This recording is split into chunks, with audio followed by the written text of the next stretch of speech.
So as Jennifer has said, I will give a quick account of a one-day conference co-organized by Common Practice London and Andrea Phillips at St. Paul St. Martin's in February 2015, Public Assets, Small-Scale Arts Organizations and the Production of Value, for which I was the project manager, and later I wrote the research paper Practicing Solidarity based on my participation on that conference. And then I will move on to talk about my research regarding the establishing of a community hub, the Mill, in northeast London after a public library was shut down by the local council.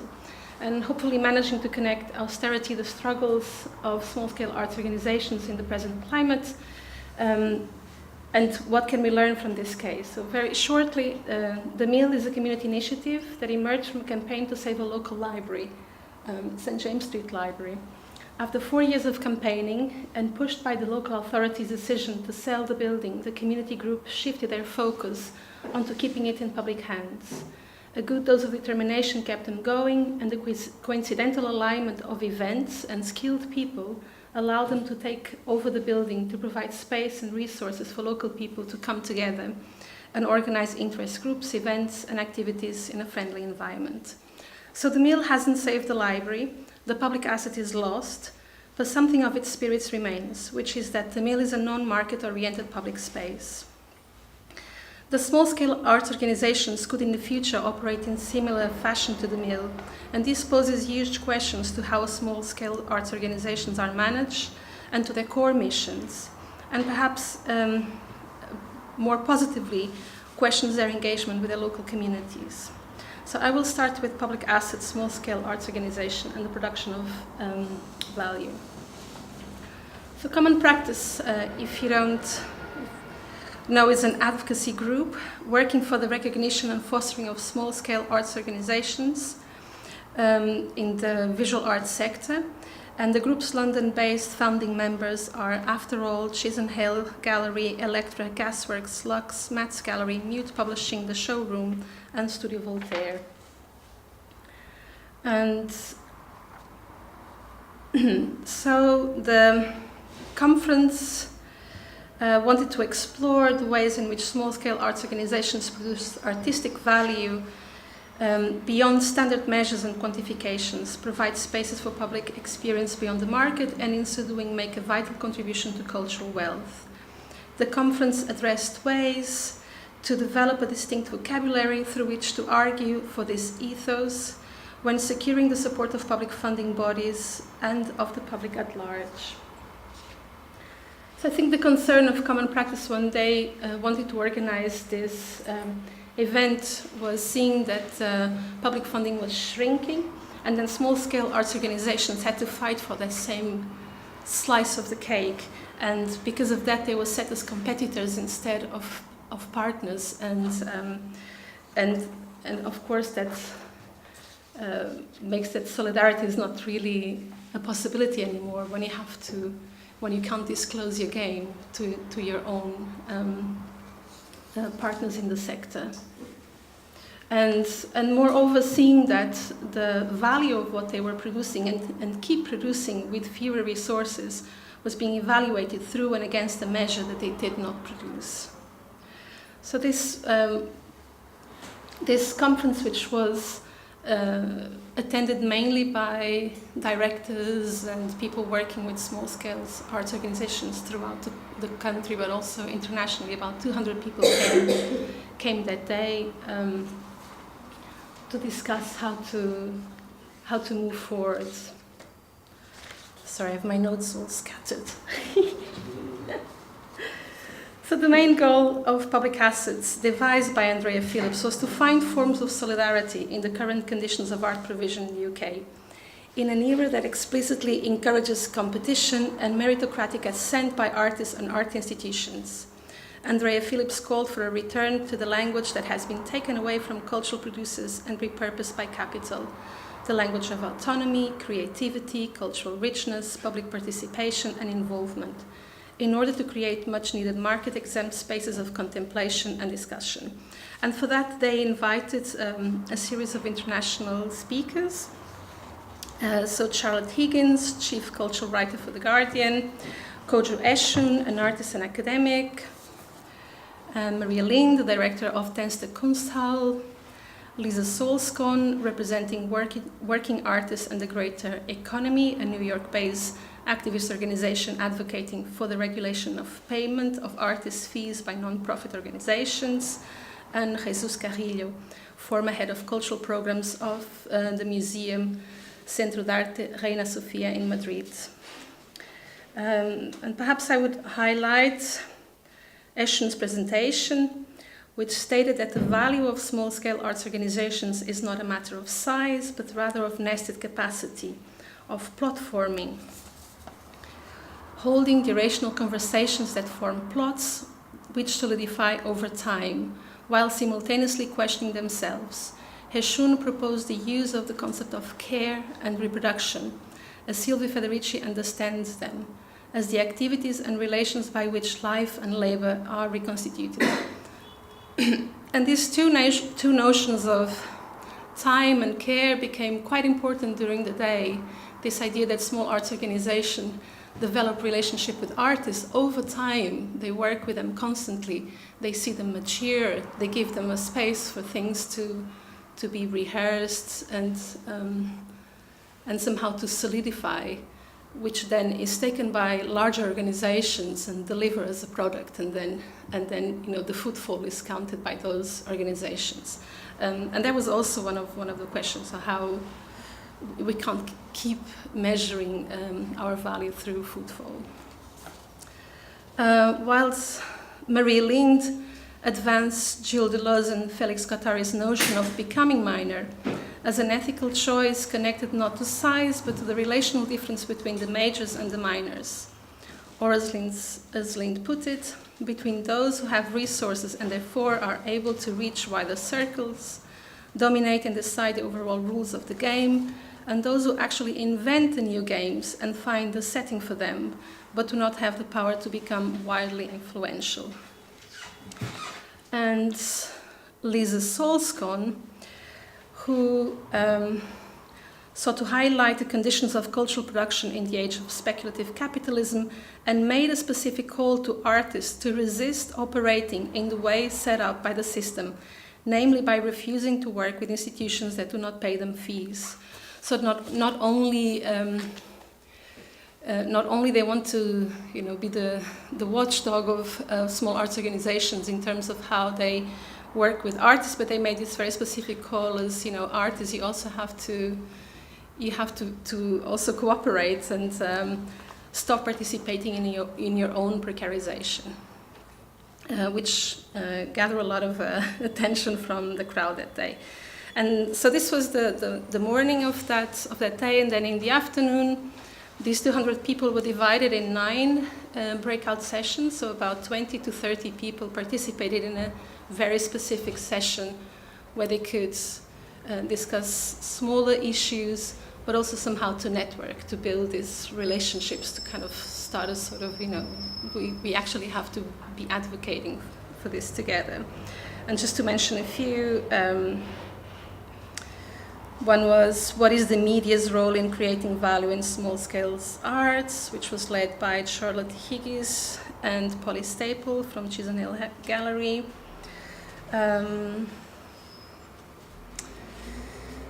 How to balance and measure the values of localism versus internationalism, led by Kyong Lee from Castlefield Gallery and Alessio Antonioli from Gasworks. And rural perspectives on small-scale arts organizations, led by Ian Hunter from Littoral.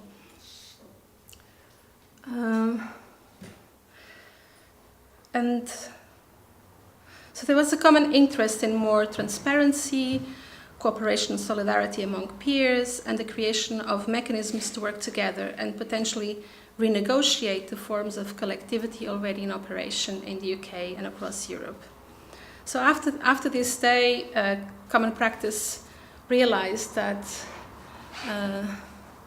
there was somehow a desire for action, for how do we move on from this, and they organized the second meeting in Birmingham at East Side Project, and for that meeting they were invited specific organizations.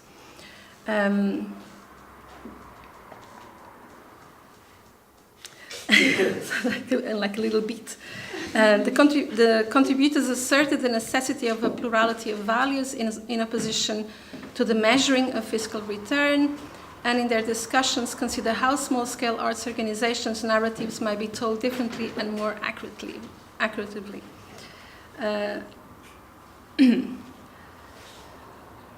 So, and this is the moment where then I come in to write this report. So where are we now? Where are we going?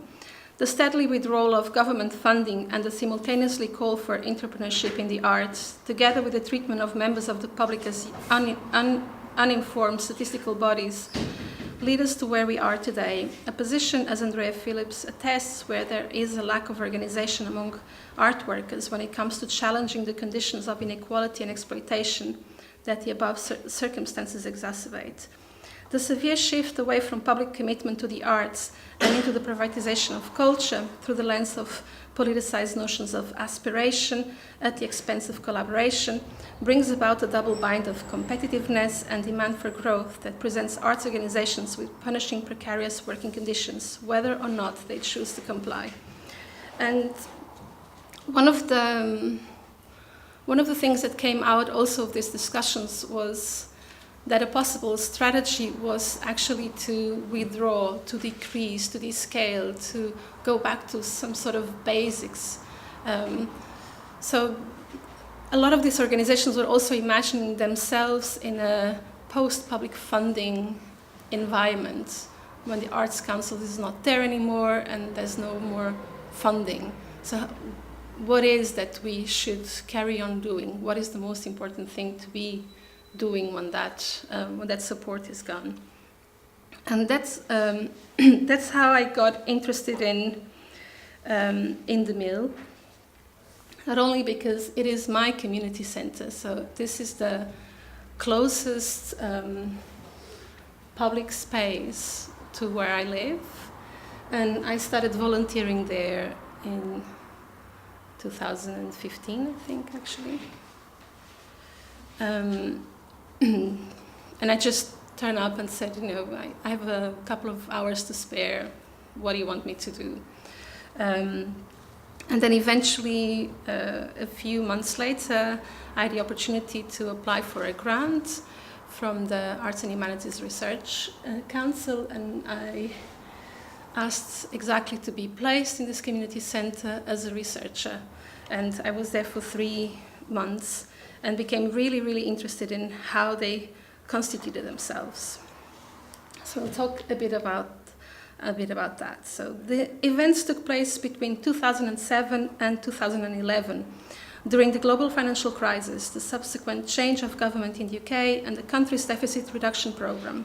Thus, the Mill is an extraordinary example that delineates the connection between the withdrawal of public funding for culture and the emergence of private collective initiatives that attempt to respond to cultural demands locally. These initiatives are led mostly by volunteers and were briefly collectively called the Big Society. So I was thinking that the Mill was one of these extreme cases. They are in this old library space. They are a tenant of the council, so they pay rent to the council.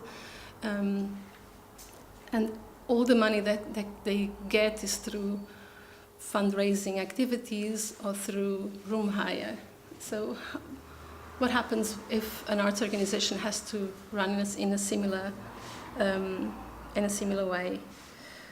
And also because I was interested in that, and also feeling that, seeing, you know, the double bind of the big society as well. We don't want to lose public assets, but then if we take them on voluntarily, what does that mean when we start running, when we start taking the place of the state, the role of the state?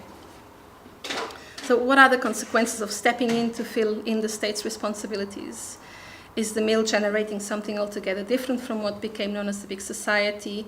And can this be a model for public cultural organizations, or a warning for public cultural organizations post-public funding? So on the 1st of April 2007, London Waltham Forest Council St James Street Library closed down.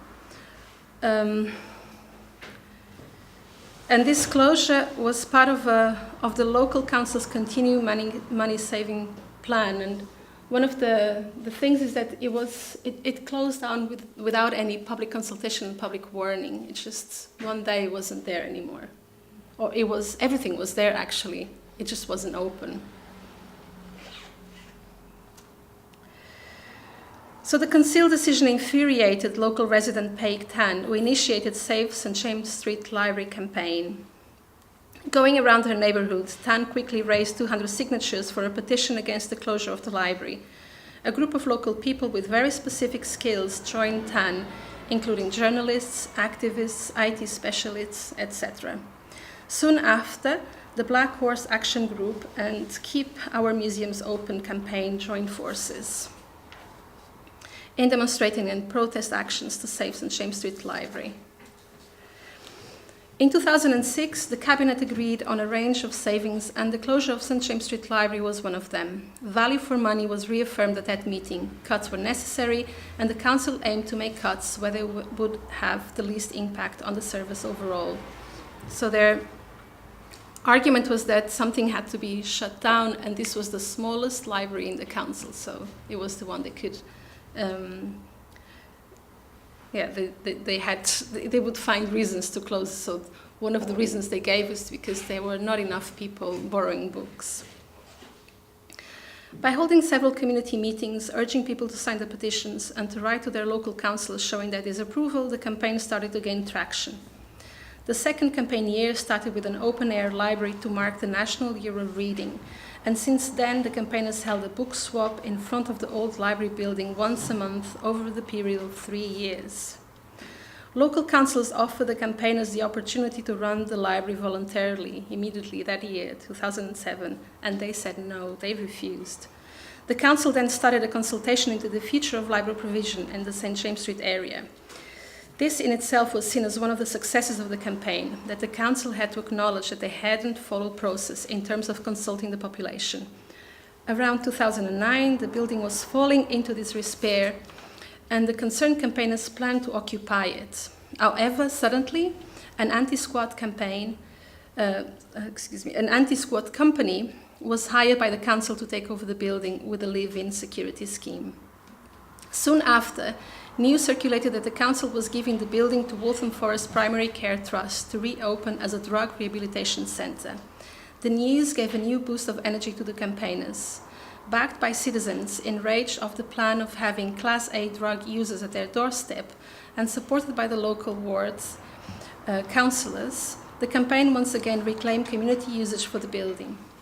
Shortly after the plan was shelved, the council decided to withdraw funding following pressure from residents.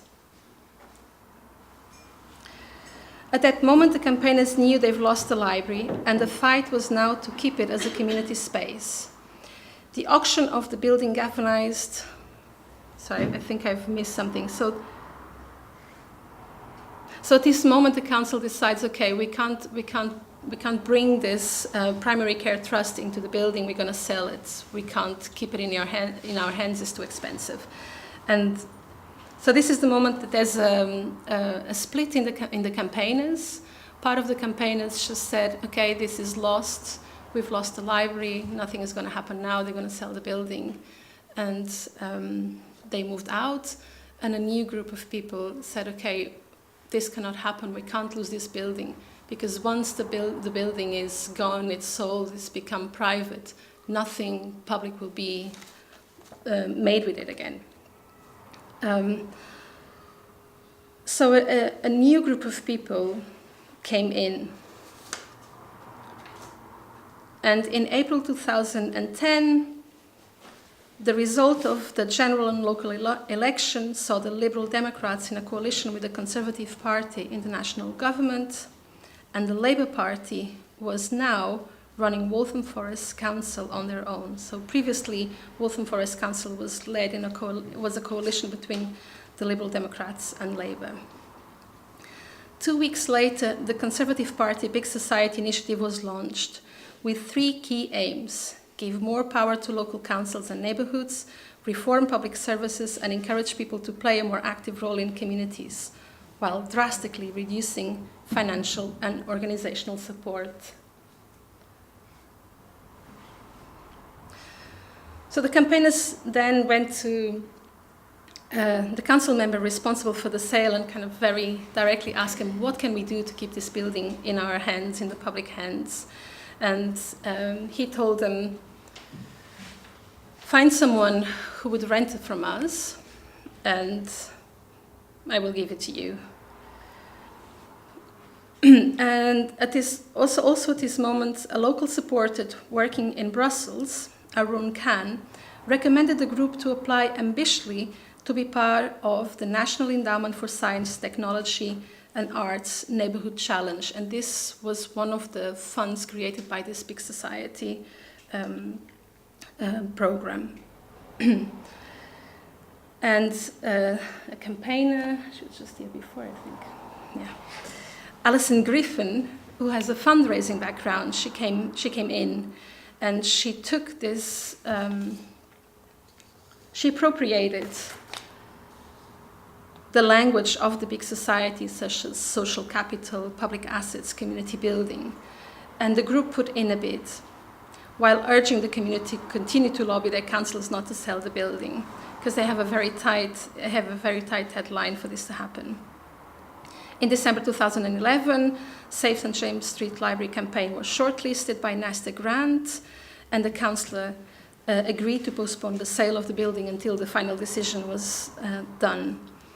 In February 2011, St. James Street was considered by Nesta as having low social capital, particularly due to the loss of the library, free public spaces for people and groups to meet. And they were awarded £150,000 to take part of the building for a year to build relationships and improve the well-being of the neighborhood. So the Big Society became a key element of the coalition government policy platform. The concept of Big Society taps into a powerful tradition of mutualism, cooperatives, and the social economy. Elements of the Big Society have a long history within conservative political thinking, particularly when looking back to an era pre-welfare state and in search of a private alternative to it. The state's withdrawal, not just from service delivery, but also from responsibility for welfare provision, was part of a massive ideological shift. The Big Society never really gained traction. Cameron's vision of the future based upon the emergence of an army of volunteers was illusory, and the Big Society catchphrase has now more or less been completely eradicated. However, notions of social capital and the assumption of what it can deliver have not. So the Big Society project attempted to engineer social action, but could the experience of the mill have been engineered? So there was this idea that, that the people could just go and take over all of these public services as the community took over the library to build this community hub. I was quite suspicious. I was suspicious that this could actually be, engineered. That you can just make it happen everywhere. So I thought I hope it's useful here to examine the process by which the mill came about through the lens of this residual notion of social capital in interaction with other types of capital. So the library campaign was initiated because of a strong sense of injustice. So this one individual could just not believe this was happening, and this was Peik Tan, was then going around trying to get the signatures, but actually she didn't really know when she had these 200 signatures, she didn't even know what to do with them. She had them, but what's next? And emotions play a big part in triggering social action, and they were present throughout the Save St. James Street Library campaign. Peik Tan, the passionate initiated, quickly gathered a group of highly skilled people around her. So what happened is that as she was gathering these signatures, she was meeting other people. And also people that had, very, very specific skills. The amount of social capital depends on the volume of human capital that individuals within the network possess. Human capital is the knowledge, information, ideas, skills, and health of individuals, gained via schooling, training, or work experience. So the area, St. James Street, might have been lacking in social capital. And this was recognized by the Nesta funding. No? So there's low social capital, and also because Alison Griffin wrote that in the bid. No, there's low social capital in this area. Our own, the only public asset we had is lost. So the area might lack in social capital, but the campaigners did not. The campaigners, for various reasons, had time available. Time is both human and economical capital, because only those who can afford time will invest it. Moreover, the campaigners had access to resources by overlapping with other campaigns and organizations, which counts as social capital.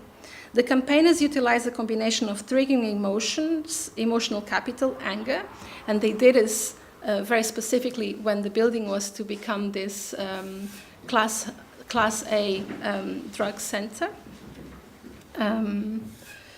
Their economical capital, time, and their social capital, networks, to recruit support from the outset. Later, they use affective emotions towards the community and their lost asset to keep the campaign going. The fact that 3 journalists were part of the initial campaign group, which fed the local and national press with constant press releases, was then paramount to the success of this campaign. So here, for example, is Neil Meads, and Neil was part of the Black Horse Action Group, and he's a cameraman for the BBC, and one of his roles was keep producing these little clips that were going around, keep it viral.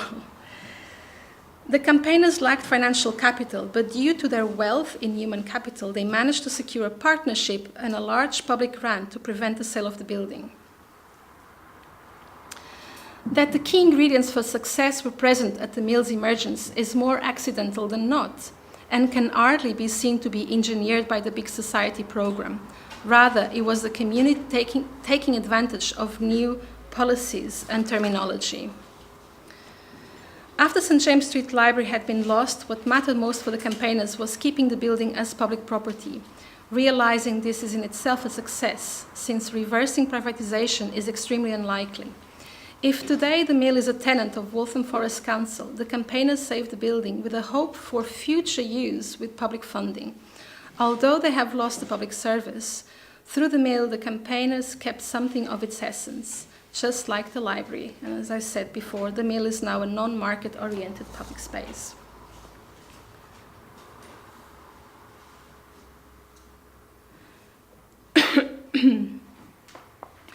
So, privatization, competition, and individualism are all consequences of the neoliberal rhetoric that expresses the rejection of a common connection among people. The imperative of competition has become predominant at work, in media, in culture at large, through a systematic transformation of the other into a competitor and therefore an enemy. The resulting loss of solidarity deprives us as cultural workers from political force and creates conditions of self-exploitation and precariousness and precarious labor. Those who do not acknowledge the great necessity of competition will be cut out. Those who choose to play the game will have to accept any suffering imposed by this great necessity. But do we really need to be part of this? But can we also afford to disinvest?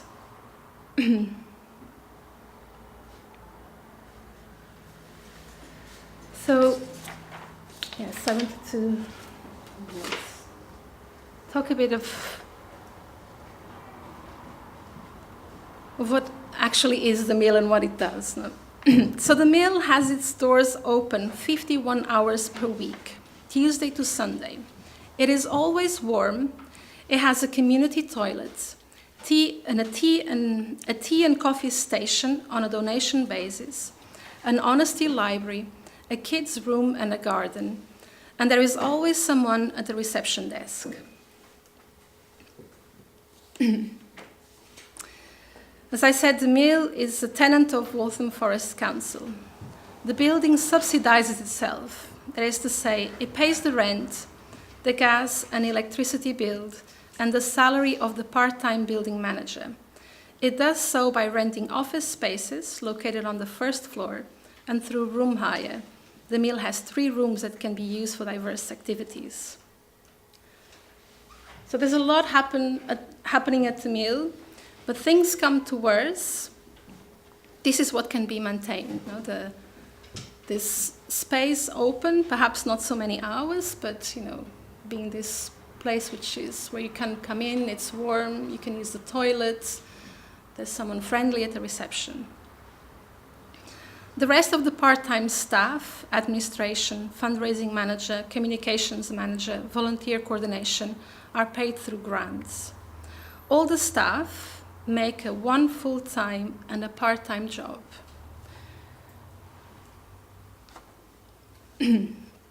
And monthly there are about 100 volunteers who do the maintenance, cleaning, sitting at the desk, sort out donations for the library, organize events, bake, run clubs, run community events such as Apple Day, organize 8 exhibitions per year, manage the garden, tweet, post on Facebook, design leaflets, do posters, and so on and so on.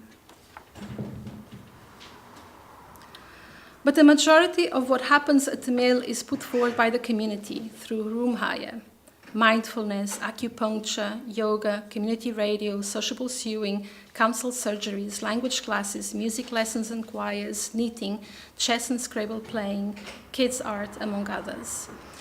These activities being supported by the users themselves through a fee or funding acquired by the organizers.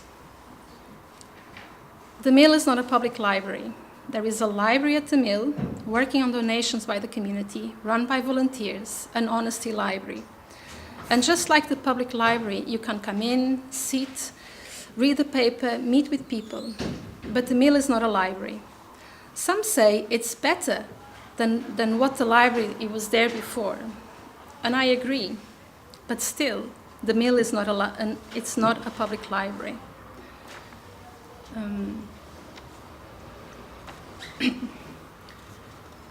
I think I would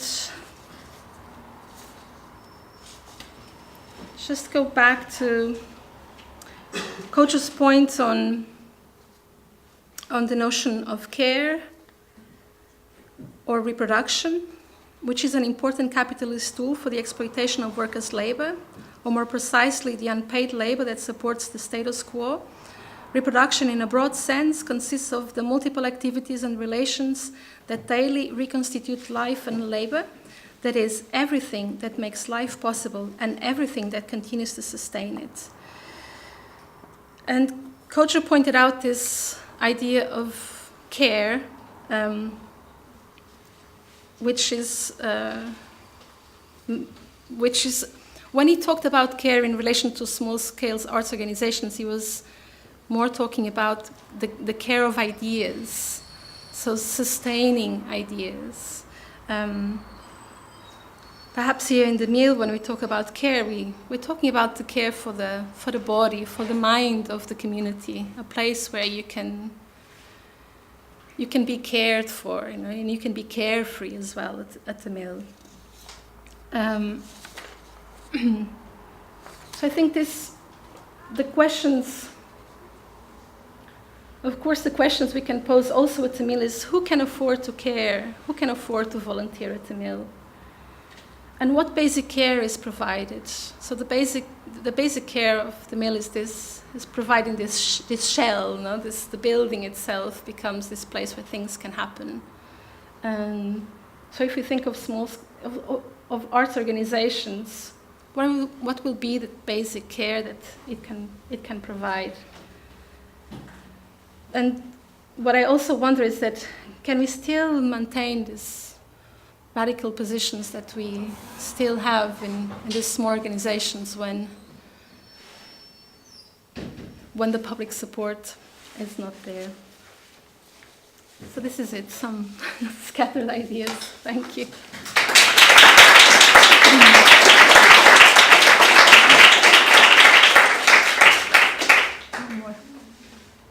Thank you very much for that, Carla. I was just wondering if anyone has any questions.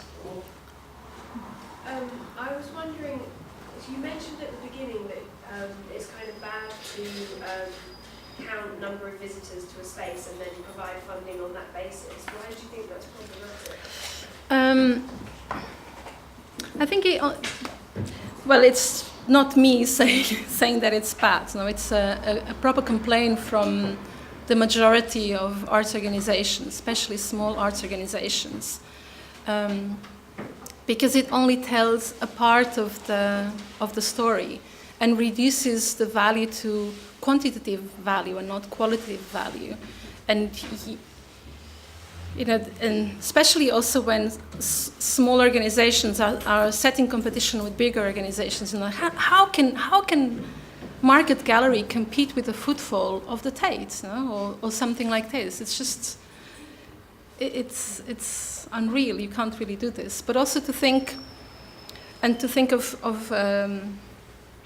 events or the types of events that perhaps some arts organizations would like to organize, that perhaps would work with a small group of people over a longer period of time, or maybe they're not exactly open to the public, but then this goes in contradiction on how they get funding, because they have to say, how many people have you impacted with this project that you've asked for public money?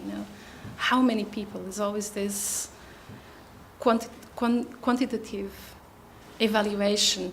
And I think a lot of these organizations wanted to be able to somehow tell a different narrative, actually tell a narrative, forget about the numbers, and let's talk about what we actually do.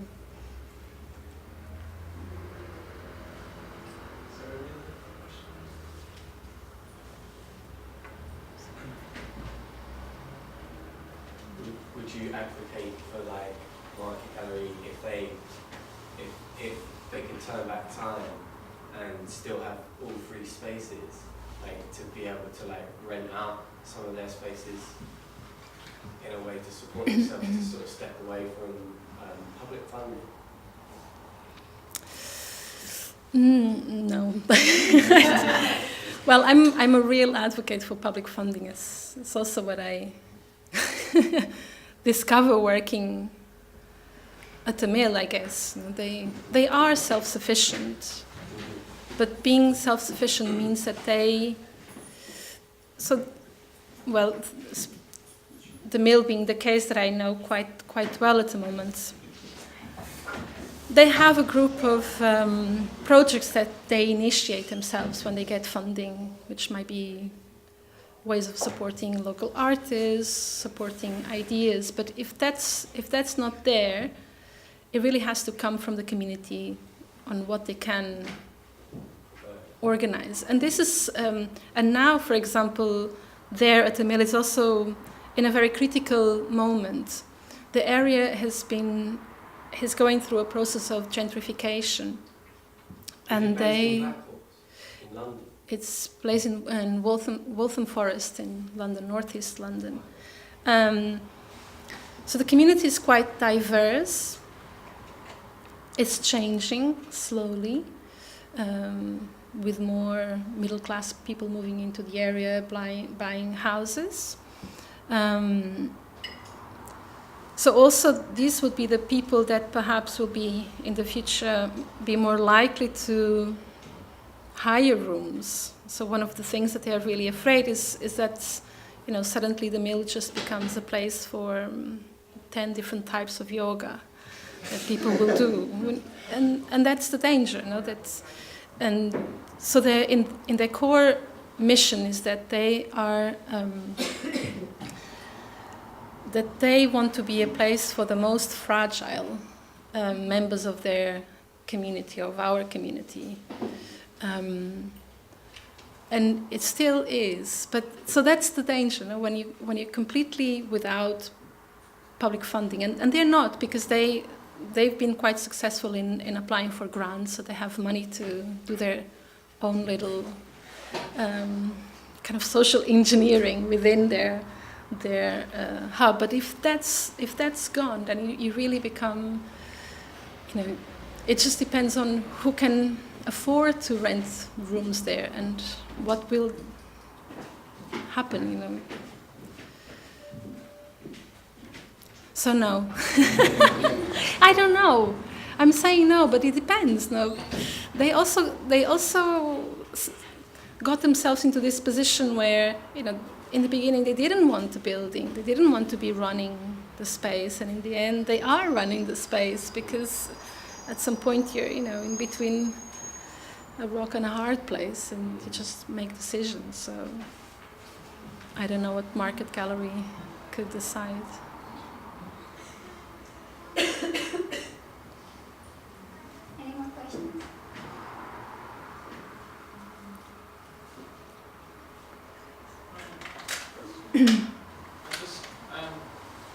I wanted to ask, so I gave a talk on Wednesday about this project that Carla knows quite a bit about, probably because you did a residency at Episcopal East the year after me, so you know the Rose Lippman building, the community building down there. And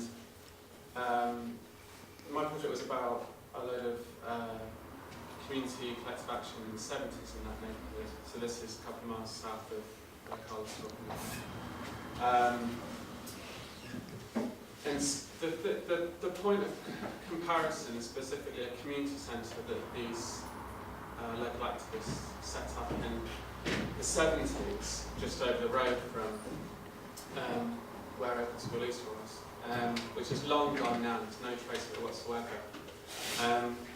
And it has huge parallels with this, in as much as it was it had a deserved narrative around it of being community founded and autonomously run, but it also had some state funding as well at various points. So in this case it was from the council, and Nesta is a central government quango basically. And one of the things I got really interested in was the narrative that was built around this community centre in the 70s, and the way it finished. And it took me so long to find out exactly how it finished, because whoever I spoke to who was still around in the neighbourhood or elsewhere who I was able to track down, just kind of said, well, it just kind of petered out, and actually I'm not sure how it finishes. We just kind of all stopped going there, and my kids kind of lost interest in the youth club, and I guess I was on the committee one year, and the next year I wasn't involved. And the time between them doing this fantastic, laborious land clearance, over several weekends, through to it officially opening was 8 years. So it had all this enormous momentum for all that time. And then the time between it opening officially and this petering off was 5 years maximum, kind of thing. And it gave me a huge concern for projects like this, and what happens after that initial narrative has been established and maybe run its course. And that seems like one of the, perhaps when you start talking about it, fairly obvious, but also kind of quite intangible, difficult to grasp aspects of what happens when a public resource goes from having secure public funding through to being kind of independently run or precariously run, just chasing after bits of funding month by month, year by year kind of thing. So, I don't know if you've got much to say about that, maybe just from your own experience of being involved in this, and how you, is there a strong sense of collective narrative around it, and how you might imagine that progressing in the future? Around the establishing of the place itself. Yeah, and if perhaps, a few key figures are no longer there, and would that suddenly make it feel a lot more fragile as an institution?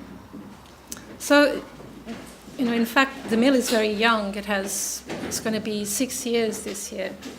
But and I was doing the research last year, and it was already very obvious that the majority of the people that that use the space have no idea what it was before, have no clue that that was a library, that's what was the process. And a few key figures are still either trustees or they're still volunteers. There's a group of people who, because they are so local, the majority of the people who still are part of the life of the mill are really local. They live on the same streets. I think that's also why they were so passionate about it, because they had to see it every day, boarded up. They were really. But that narrative. It was something that I was really, at least I was passionate about. That the history of the campaign, shouldn't be lost, because it's so important to understand. And also, a lot of people that use it think it is a public space. They think it is supported by the council. They have no idea that actually they are tenants of the council. No? There's this struggle that the mill. They've been quite clever as well. They have a lot of good people working there. They've been quite clever that the rent has been decreasing over the years. Every year they manage to get a better deal with the council, but still, which I find really appalling, they pay rent. They do a massive service to the community, and still they have to gather this. I don't know. It's about 20,000 a year. Which is quite painful, no? So it's very precarious. It is it's in a very stable situation at the moment, where they have managed to secure loads of grants and partnerships with the industry. But again, this is precarious also because funders have this sort of fashions, no? Or now it's very good to support this type of initiatives. The next year it's all about health, so all the money is going to be taken from here, put somewhere else, and this place can just disappear.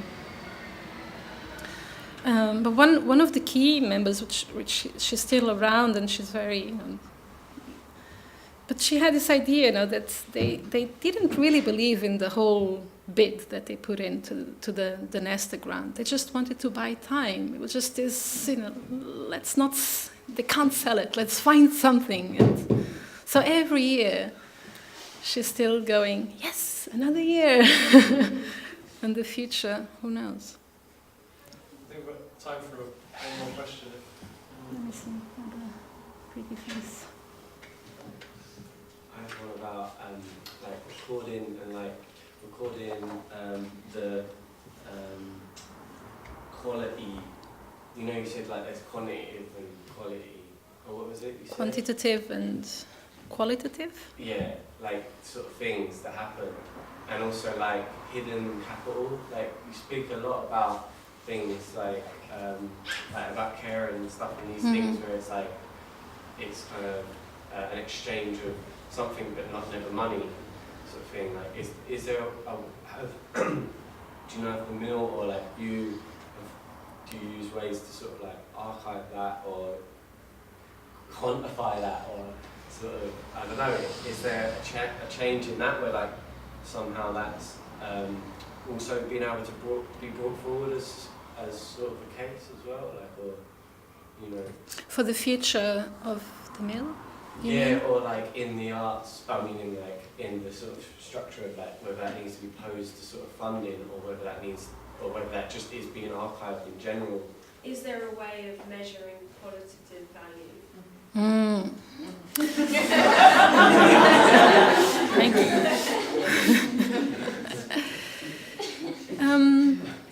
I think that's the big question, or I think a lot of people are trying to find different ways to measure value.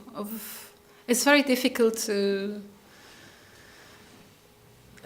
measure the impact of art, or the encounter of the audience, of the public with art, or with things that are less tangible. What will you measure? Happiness, the knowledge gained. Is your health improving? And there are a few studies that look into these things. But when you get these samples, if you think of research done with hospitals on how I don't know, a certain new type of treatment, how will that improve your life of this? But in the arts, it's difficult to. So I think a lot of organizations want to tell stories. They want to tell individual stories. And that's also, the funding bodies want to make things uniform. They want to be able to scale and to make, hierarchies and actually, I think that the main value of arts organizations, and specifically small-scale arts organizations, is that they are unique and different. That each one of them proposes something which is completely different from another one, and they are integrated in their own communities or environments and scenes, local scenes. And this diversity is really, really important, because that's where new ideas can be experimented. That's what Kojo was saying, that these are the spaces where plots can be formed, where new things can start to emerge. And then they will be picked up by the mainstream and become widely relevant or not. But that's, and I don't know, maybe in an ideal world it will be all a bit like, yeah, take some money, do your thing. It didn't work out, well, next year will be better. But there's this funders want proof, they want value for their money. There was a project run by Collective during the Commonwealth Games called Alzheimer Games. It was ran for 2 years. Their evaluation was a very sophisticated anthropological account of 6 artists doing different things around Edinburgh and Glasgow. It was very rare. I mean, it was, at an evaluation went, it was fun to read, and it was all the wrong things about an arts evaluation, because it actually was pleasurable to read it, and it was very thorough, but also very anthropological. It was about the experience of the evaluator and so forth.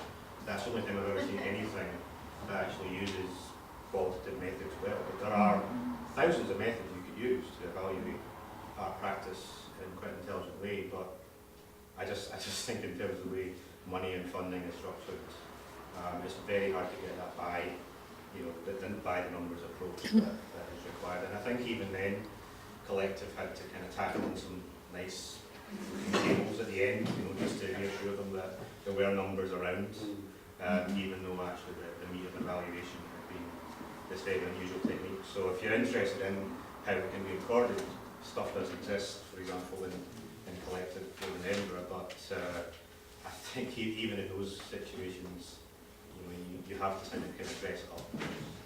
Nice, safe, black and white numbers. Yeah. It's a very difficult thing to do.